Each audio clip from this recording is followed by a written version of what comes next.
ኡፍ ለጥቂት ተረፍን። ዛሬ መጨረሻችን ነበር። ልንያዝ ነበር እኮ። ሂደዋላ?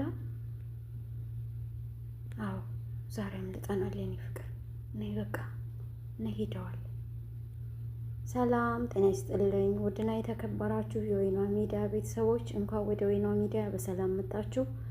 እንግዲህ በዚህ ቤት ከመጣችሁ ለቤቱ አዲስ ከሆናችሁ ቤቱን ሰብስክራይብ በማድረግ የድራማ ትረካዎችን እንድትከታተሉ ጋብዛችኋለሁ። ለቤቴ አዲስ ያልሆናችሁ ደግሞ ላይክ በማድረግ ቪዲዮ እንደምትጀምሩልኝ ተስፋ አደርጋለሁ። አመሰግናለሁ። ለዛሬ ሎሃና ድራማ ክፍል 9 ይዤላችሁ መጥቻለሁ። እንግዲህ ሮቤልና ሚራ በቀኑ ሮቤል ቤት ውስጥ ማነው አድና ቤት ውስጥ እንዳለ እነሱ የፍቅር ጨዋታቸውን አልጋ ላይ ይዘው ነበር።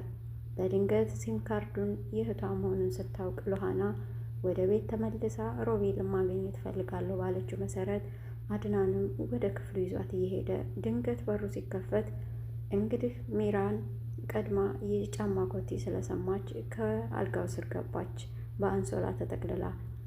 ሮቤል ደግሞ ከላይ አልጋው ላይ እንደተኛ ደረሱበት። ሎሃናም ሆነ አድናን አላዩአትም ነበር። ሚራንን ውጭ እንደሚፈልጉት ነግረውት ልብሱን ለብሶ እስኪመጣ ሳሎን ላይ ቁጭ ብለው ጠበቁት። እሱ ግን ተደነጋግጦም ስለነበር ሚራን ከታች ወጥታ ላይ እስከምትሆንና እስከሚረጋጋ የተወሰነ ዘገየባቸው። ሎሃና በጣም ቸኩላ ነበር እስከምትጠይቀውና ምንድነው አይመጣም እንዴ?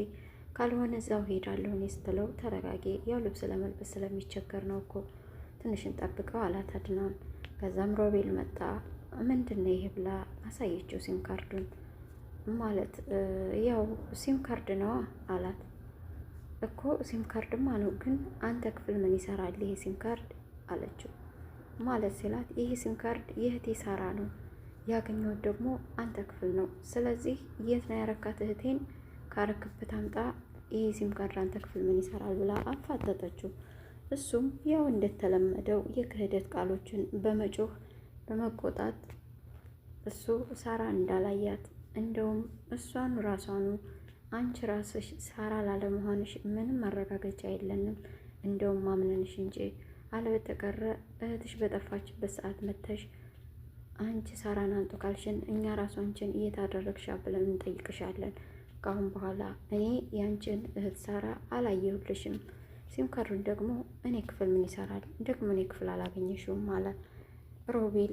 በዚህ ልክ ሎሃናን እየጮኸ ሲያስጨንቃት አድናን ተጨምሮ ቀስ ብለህ አስረዳት፣ አንተ ክፍል ምን ይሰራ ሲም ካርዱ አለው። ወንድሜ አንተ ልታታልል ትችላለህ፣ እኔ ግን በጭራሽ አልታለልላትም። አንተ ሲጀመር እኔ ክፍል ሲገኝ በአይን አይተሃል? አይ አላየሁም፣ ግን እሷ ብላኛለች አለ። ስለዚህ እሷ ያለችን ሁሉ ማመን አለብህ። አንተን ልታታልል ትችላለህ፣ ምክንያቱም አንተ የዋህ ነህ። እኔን ግን በጭራሽ ልታታልኝ አትችይም። አፍሽን ዝጊ። ሲጀመር ከየትም ለቃቅመሽ መተሽ አሁን እኔ ልጠይቅኛችም፣ ወጣ ብለሽ ከየትም ማምጠተሽ ሲሙን እኔ ልጠይቅኛችም። ስለዚህ አፍሽን ዘግተሽ ተቀመጭ ብሎ እሷ ላይ ጮሆባት ወደ ክፍሉ ተመለሰ። ክፍሉም ውስጥ ሆኖ እየተበሳጨ ለትንሽ እኮ ነው የተረፍኩት፣ ግን ይህች የተረገሜ ለምን ተመልሳ መጣ እያለ በራሱ እየተበሳጨ ሳለ ሎሃናም የብቻዋ ወንድም በጣም ቀጣፊ ነው፣ በጣም ከሃዲ ነው፣ ሲበዛ አስመሳይ ነው አለችው። ሮቤል ተረጋጊ በቃ ሮቤልን ያወራዋለሁ አላት። አድናንም ቀስ ብሎ አድናን ወደ ሮቤል ክፍል ሂዶ ሮቤል ሊያናግረው ሲሞክር ወንድሜ አንተ በጣም የዋህ ነህ። የዘመኑ ሴቶች እኮ እንደዚህ ናቸው። አንተ በጣም የዋህ ስለሆንክ ልታታልል ትችላለህ፣ እኔን ግን በጭራሽ ልታታልለኝ አትችልም። ደግሞ እንዴት ነው ወንድሜ?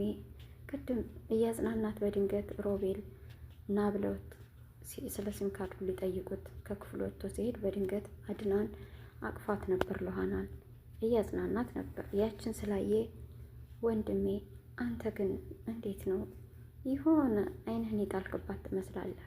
ወደሃት ከሆነ ንገረኝ፣ እኔ እኮ ወንድምህ ነኝ አለው። ኧረ በስመ አብ በል አንተ ምን ጉድ ነህ? እኔ እኮ ባለትዳር ነኝ። ደግሞ ሚራን እንዴት እንደምትወደኝ እያወቅ እኔም እንደምወዳት እያወቅ እንዴት ነው ሌላ ሴት የማፈቅረው? ምን ሆነህ ነው አለ። አይ ወንድሜ እኮ ያለ ነው፣ ደግሞ ፍቅር ያገረሻል። እኛ ወንዶች ደግሞ አሳዝናኝ ነው እንላለን አለ። ደግሞ ቅድም ስትቃቀፉ አይቻለሁ ሲለው አይ ቅድም ያቀፍኳት እኮ እኔ አሳዝናኝ ነው፣ በጣም ነው የምታሳዝነኝ። እኔም እኮ አንተ ብትጠፋብኝ እንደሷ ነው የምሆነው አለው። እኛ እኮ ወንዶች ፍቅር ሲጀምረን በማዘን ነው። ስለዚህ ወንድሜ አትፍራ፣ እውነቱን ተጋፈጠው። ወድሃት ከሆነ ብቻ መተህ ሹክ በለኝ፣ እኔ እኮ ሚስጥረኛው ወንድምህ ነኝ እያለ እንግዲህ በሳይኮ እሱን ሊጨዋትበት ሞከረ። አድናንም ባለፈውን በስተትም ቢሆን ስሟታል ነበር። ያችን ሀሳብ እያንቀጨለጨለ ወደ አእምሮ ወደ ክፍሉ ተመለሰ። ሮቤል በደስታ ፈነጠዘ። ምክንያቱም የወንድሙን አእምሮ እንደተቆጣጠረው ስለገባው። ከዛም ሜራንም ወደ ሎሃና ሂዳ ሳሎን አንቺ ግን ምን ጉር ነሽ? በድጋሚ ቤቴ ለምን ተመልሰሽ መጣሽ?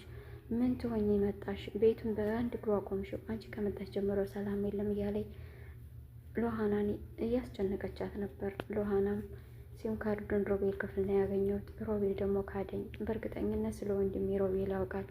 አንቺ ራሱ እየካርሽ ነው እንጂ ሮቤል ቁሞ እንደሚሄድ ታውቂያለሽ። እባክሽን አግዥኝ አለቻት። እሷም ባክሽ ዝም በይ፣ በወንድማማቾች መካከል ጸብ ለመፍጠር አትሞክሪ። ይኸው አጣላሻቸው፣ ግን ምንድን ትጠቀሚው? ባክሽ ዝም በይ እያለ እንግዲህ እሷም ሎሃናም ማስጨነቅ ጀመረ ሚራን። ሎሃናም የምችለውን ሁሉ ለማስረዳት ሞከረኝ። በመጨረሻ ሚራን ግትር ብላ እምቢ ስትላት አይ ካሁን በኋላ ማንም የሚያግዘኝ ከሌለ እኔ ፖሊስ ይዤ አሁን ውጭልኝ ከቤቴ ስትላት እሺ እወጣልሻለሁ፣ ግን ስመለስ ፖሊስ ይዤ ነው የምመጣው ስትላት ሚራን ደነገጠች። በጣም ጨነቃት። በቃ የኔ ቆንጆ እኔ እኮ እንደሱ ለማለት ፈልጌ አይደለም፣ በጣም እኮ ነው የምታሳዝኝኝ። ለጊዜው ፖሊስ የምትይውን ሀሳብ አቆሚው፣ ተረጋጊና የሮቤሉንም ውሸት አብረን እናጋልጠዋል። ካሁን በኋላ እኔ ከጎንሽ ነኝ ብላ በሰከንድ ራሷን እንደ መልአክ ቆጠረች እና አቀፈቻት። ሎሃናም ደስ አላት ሚራን ስላቀፈቻት። የእውነት የምታግዛት መስሏት በቃ አንቺ ታገሽኝ፣ ሮቤል ቆሞ እንደሚሄድም ለአድናን ማሳየት እንችላለን፣ እንዲሁም ከእህቴ ጋር የሚያገናኘው ምን እንደሆነ ማወቅ እንችላለን አለቻት። አንቺ ብቻ ሲም ካርዱን ስጭኝ አለቻት። እንዴ ለምንድን ነው አንቺ ሲም ካርዱን ሰጥሽ አለቻት ሎሃና። ሚራንም ግድ የለሽም፣ እኔ ሲም ካርዱን ከያዝኩኝ እኔን ይፈራኛል ሮቤል፣ እንዴት እንደማውጣጣ ሚስጥሩን እኔ ያውቃለሁ፣ ለእኔ ጣይው አለቻት። ሎሃናም በደንብ ስላመነቻት ሲም ካርዱን ሰጠቻት። እውድ አድማጭ ተመልካቾቼ ሎሃናም በጣም ተሸወደች እዚህ ጋር። ምክንያቱም የሚራን ሚስጥርና ተንኮል ምንም አልገባትም። እያጠመደቻት እንደሆነ ስላልገባት እሺ ብላ ተሸወደችላት። ሚራን ደግሞ ይህም በጣም ነው ያስደስታት። ትልቅ ሚስጥር አድርጋ ነው ያሰበችው። ያንን ሲም ካርድ ይዛ እንግዲህ ምን ልታደርገው እንደምችል መገመት አይከብድም። ሮቤልም እዛ ጋር በወንድሙ ሳይኮ እየተጫወተ ነው። ወንድምየውም እንቅልፍ አይተኛም፣ ምግብ አይበላም፣ ግራ በተጋባ ስሜት ውስጥ እንደሆነ ያስታውቃል። ይህን ስሜት ደግሞ ሮቤል ስለነቃበት ለሚራን ነግሯታል። ሚራንም አይገርማችሁም እሷ እንደ ልቧ እየሆነች ከወንድሙ ጋር እሱ ፍቅር ያዘው ብሎ ሲላት ታንጨረጨረች። ትንሽ እየቀናሽ ባልሆነ እያላት ነበረ። በጣም ነው የተናደደችው። ባለጌ ነው፣ እኔ እኮ የሚታመኑ እንዲመስለኝ ነበር ትላለች። መጀመሪያ እኮ መታመን ለራስ ነው። አንቺ ራሴ ሳትታመኝለት ያሁን ከገዛ ወንድሙ ጋር እየተኛሽ በገዛ ቤቱ ሳታፍሪ አሁን እንደገና እሱ አፈቀረ ብለሽ ስትንጨረጨሪ በጣም ነው የገረመኝ ሚራን። በነገራችን ላይ ይሄ ድራማ በጣም ከእውነት የራቀ ነው። ማለት የሆነ ድራማ ማለት የሰው ሕይወት ላይ በእያንዳንዱ የኑሮ ዑደታችን ላይ ሊፈጠር የሚችል ወይ ደግሞ የተፈጠረ በእኛ ሀገር ላይ ሆን ይችላል፣ በሌላ ሀገር ላይ የተፈጠረ አብዛኛውን ዓለም ላይ ሊፈጠር የሚችል ነገር ነው እንጂ እንደዚህ ከእውነቱ የራቀ ከገሃዱ ዓለም የራቀ ድራማ ብዙም አያስደስትም። በጣም ተጋኗል ማለት ነው። በጣም አንደኛ በእርግጥ ድራማውን ለማራዘም ነው። እኛ ያየነው ባለፈው ክፍል ላይ ያቆመው ሚራንም ከሮቤል ጋር እንደተኛች ቀጥታ በሩን ሲከፍቱ ነበር ድንግጥ ሲሉ የታየው። አሁን ገልብጣችሁ እሷን ከስር እሱን ከላይ አድርጋችሁ ነው ያመጣችሁት። ይሄ ይሁን እሺ፣ ድራማውን ለማራዘም የተጠቀማችሁት ሙድ ነው። ወይም ደግሞ እኛን በቃ የሆነ ጓግተን እንድንጠብቅ የሚያደርግ ሙድ ነው የተጠቀማችሁት። የብዙ ኮመንታተሮች ጥያቄ ነው አይቼዋለሁ። ኮመንታተሮች የጻፉትን ልክ አይደለም ይላል። ይህንን እኔ እንደ አንድ ዩቲዩበር እንደ ጀማሪ ዩቲዩበርም ቢሆን እረዳለሁኝ። የሰውን እይታ ለመሳብ የሚያደርግ ነው፣ ችግር የለውም። በሱ ድራማውም እንዲቀጥል የግዴታ ሁለቱ ሚስጥራቸው ከታወቀ ተጋለጡ ማለት ነው። ያ ማለት ድራማው አጠረ ማለት ነው። ስለዚህ ድራማው እንዲራዘም የተደረገ ነው፣ ችግር የለውም። ግን ብዙ አታጋኑት፣ ከእውነታው አታርቁት ለማለት እወዳለሁ። በዚሁ አጋጣሚ ደግሞ